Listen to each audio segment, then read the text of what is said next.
ഇന്ന് നമുക്ക് അയിലയാണ് കേട്ടോ കിട്ടിയത്. വലുതുമല്ല ചെറുതുമല്ല, ഒരു ഇടത്തരം അയിലയാണ്. അപ്പോൾ അത് നമുക്കൊന്ന് മുറിച്ചെടുക്കാം. ആദ്യം തന്നെ നമുക്കിതിൻ്റെ ചിറക്, രണ്ട് വശത്തുള്ള ചിറക് അങ്ങോട്ട് മുറിച്ചെടുക്കാം കേട്ടോ.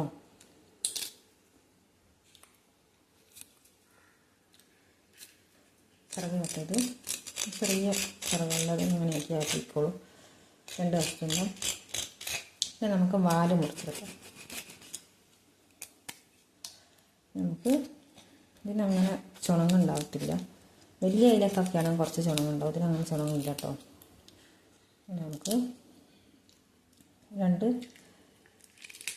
ഇതങ്ങ് കട്ട് ചെയ്തെടുക്കാം. കുറച്ച് വലിച്ചങ്ങോട്ട് പോരും കേട്ടോ. പിന്നെ അതിൻ്റെ ചെകള അങ്ങോട്ട് വലിച്ചെടുക്കണം.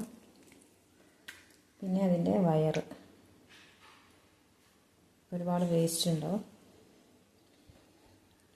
അപ്പോൾ നമുക്ക് മൂർച്ചയില്ലാത്ത ഭാഗം കൊണ്ട് തോണ്ടിയെടുക്കാം കേട്ടോ.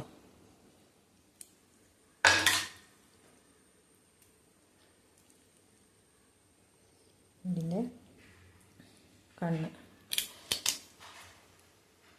ഇതാ, നമുക്ക് രണ്ട് കഷ്ണമാക്കാം. ഇതാ അയില മുറിച്ച് കഴിഞ്ഞു കേട്ടോ. അപ്പോൾ ഇതാ മുറിച്ച് കഴിഞ്ഞു. ഇനിയിപ്പോൾ നമുക്ക് 5 അയിലയാണ് കിട്ടിയത്. അത് മൊത്തം നമുക്ക് മുറിച്ചെടുക്കാം.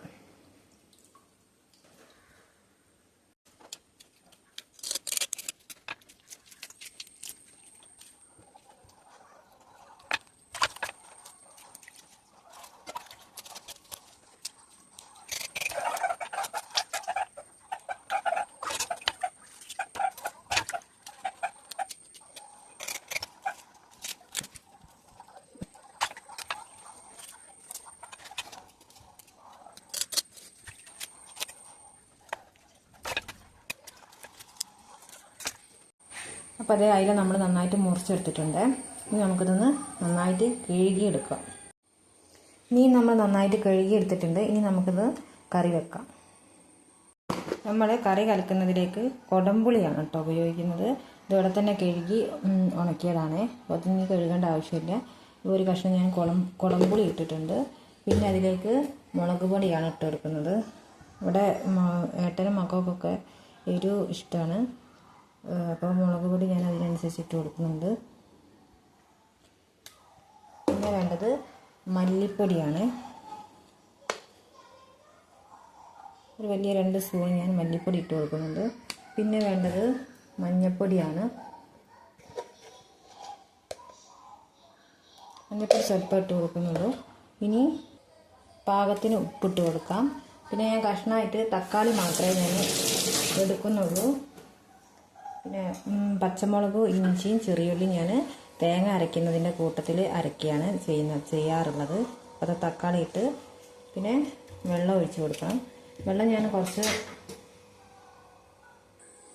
ഇത്തിരി അധികം തന്നെ ഞാൻ വെള്ളം ഒഴിച്ച് കൊടുക്കുന്നുണ്ട്. ഇത് ഞാൻ ഗ്യാസ് അടുപ്പിലല്ല കറിയൊക്കെ വെക്കൽ, വിറകടുപ്പിലാണ് വെക്കാറുള്ളത്. അപ്പോൾ തക്കാളിയൊക്കെ നല്ല വെന്ത് വിറകടുപ്പിലാകുമ്പോൾ നല്ല വെള്ളം വറ്റി നന്നായി വെള്ളം വറ്റിയൊക്കെ കിട്ടും. അപ്പോൾ ഞാൻ വിറകടുപ്പിൽ വെക്കുമ്പോൾ എപ്പോഴും ഇച്ചിരി വെള്ളം അധികം വയ്ക്കാറുണ്ട് കേട്ടോ.